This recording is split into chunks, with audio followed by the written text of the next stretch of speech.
안녕하세요. 영화 리뷰 채널 키노데이의 데이입니다.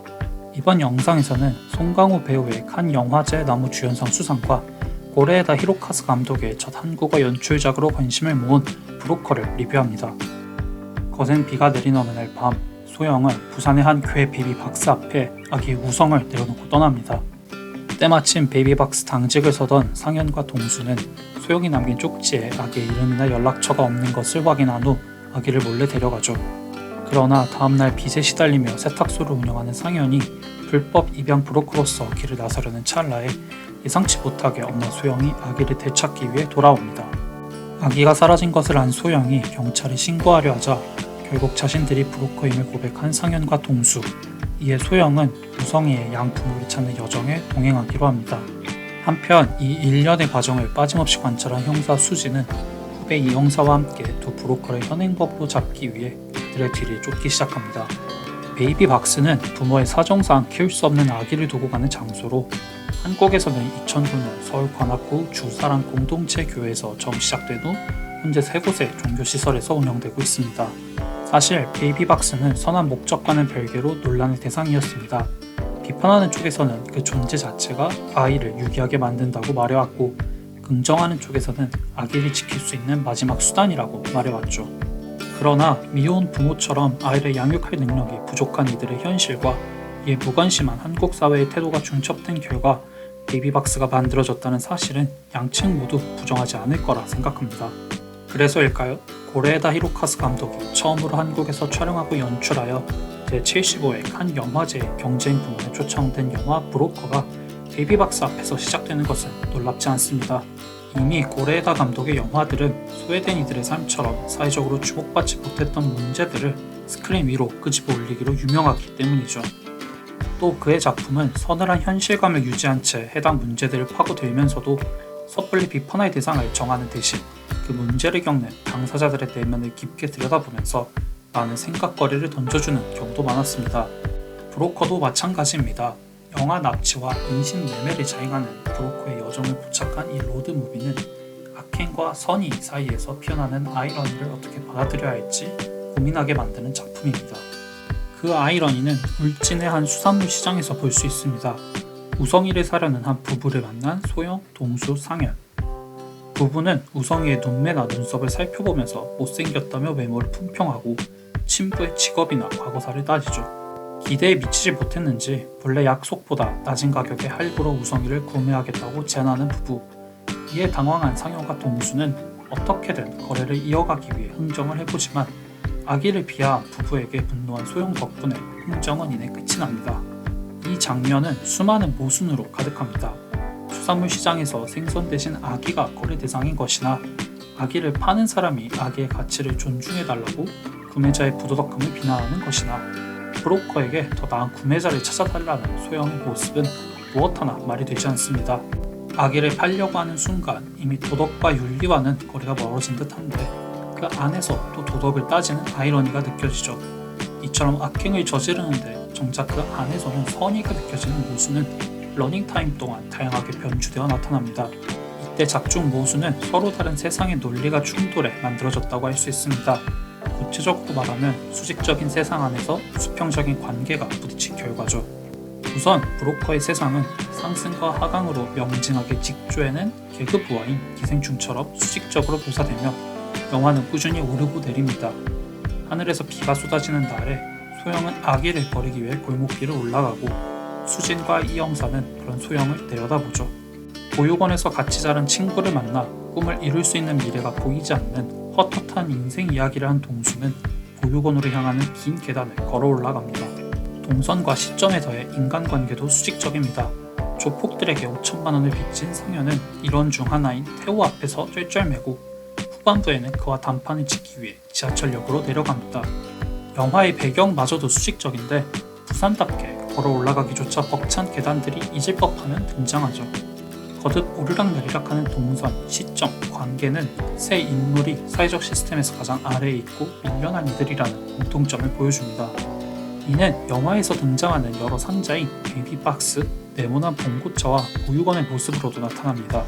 한 명만 들어갈 수 있는 베이비박스가 상현, 소영, 동수 개개인의 삶이라면 자동차는 가족을 상징하고 보육원은 가족보다 조금 더 큰 사회 집단이라고 할 수 있죠. 그리고 그 보육원 밖에는 사회라는 가장 큰 상자가 있습니다.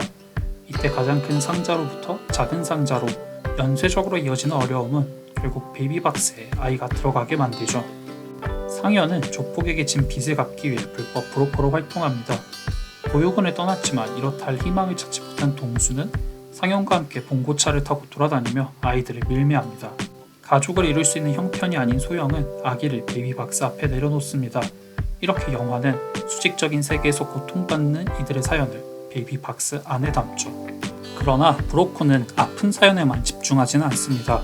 지상과 지하, 계단 위와 아래 사이에 냄새조차 넘어가서는 안 될 명확한 선이 있었던 기생충과는 달리 브로코는 비극으로 치닫지 않죠. 상승과 하강의 세계가 극한으로 향하기 전에 동행이라는 이름의 수평축을 새로이 끼워 넣기 때문입니다.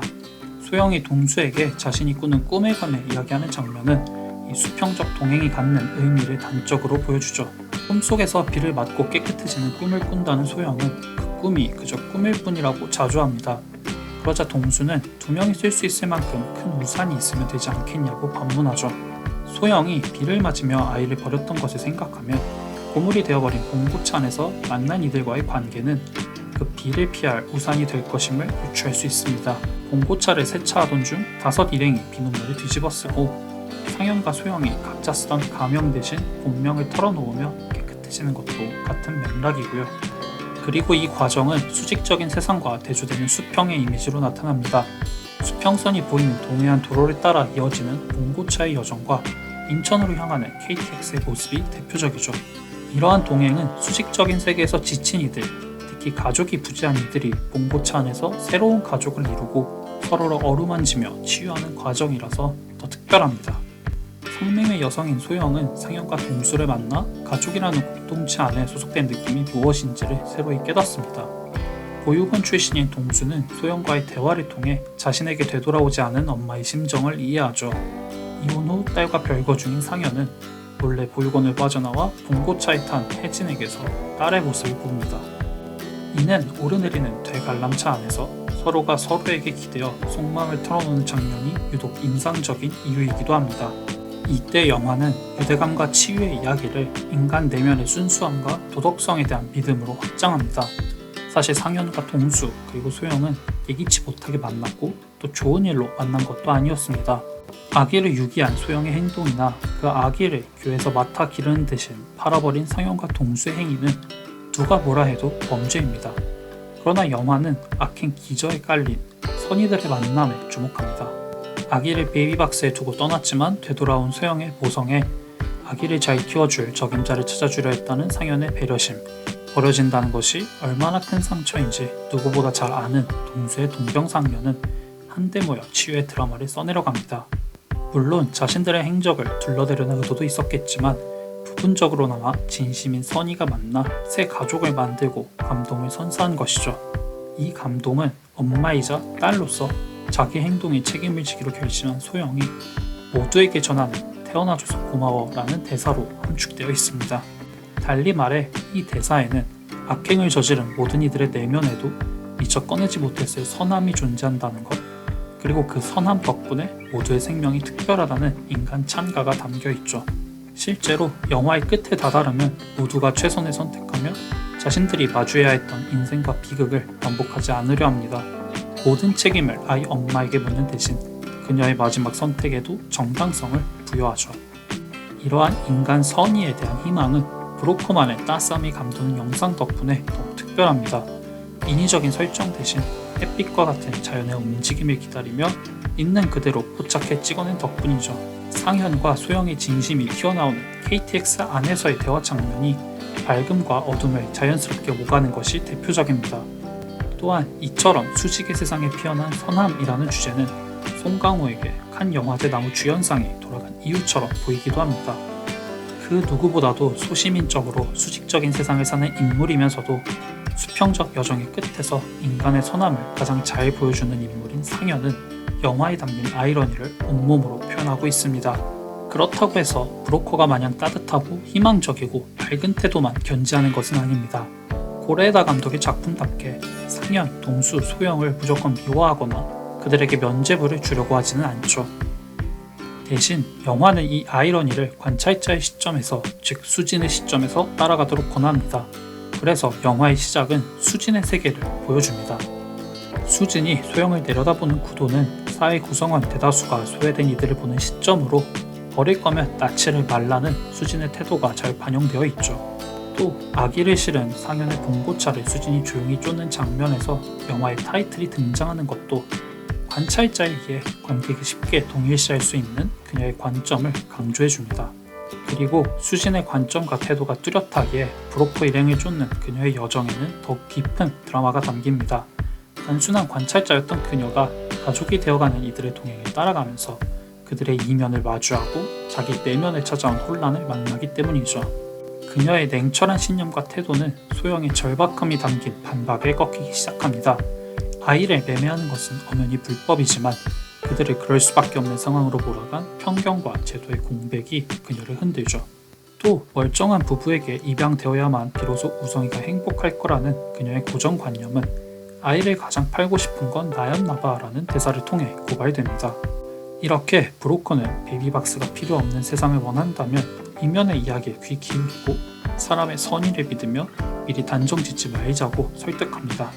정당화될 수는 없어도 그럴 수밖에 없는 이유를 수직과 수평의 충돌 안에 담습니다. 사회 제도에 대한 의문과 통념으로 자리 잡은 윤리적 판단에 대한 의심으로 악행과 선의의 딜레마를 장식하죠. 그래서인지는 몰라도 수진과 동일한 입장에서 영화를 보다 보면 결말을 마주한 순간 긴 여운 속에서 영화의 메시지를 곱씹으며 자신을 성찰하는 깊은 상념에 빠지게 됩니다. 다만 영화적 뚝심과는 별개로 브로커의 완성도는 아쉬움이 큽니다. 다루려는 이야기가 너무 많은 나머지 짜임새가 부족하다는 인상이 강하죠. 영화는 크게 세 가지 여정, 곧 소영과 우성이, 브로커인 상현과 동수, 브로커를 추적하는 수진과 이영사의 여정을 다루고 있습니다.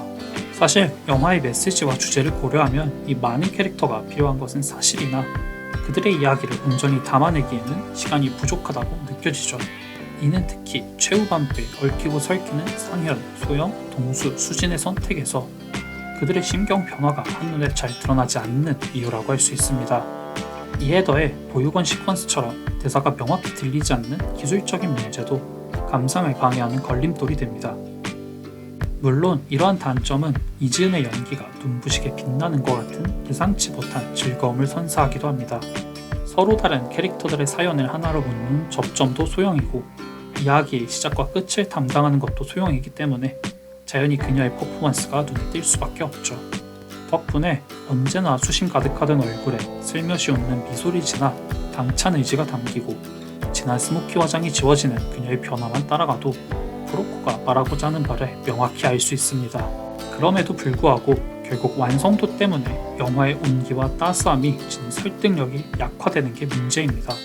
인신매매와 살인처럼 결코 경시할 수 없는 심각성을 지닌 소재를 다루고 있다는 것을 고려하면 다소 낙관적이고 편의적으로 이야기를 풀어가려고 한 듯한 경향성이 살짝 엿보이는 것이죠. 그래서 이러한 이상적이고 자기적인 화법 때문에 영화의 결말에 끝내 설득되지 않는다면 브로커는 그저 순진하게 풀어낸 인간 찬가로 기억될 가능성도 적지 않습니다. 영화의 메시지와 주제가 갖는 중요성과 가치, 고레에다 히로카즈 감독의 역량과 명망을 생각하면 이는 퍽 안타까운 결과라고 할 수 있겠습니다.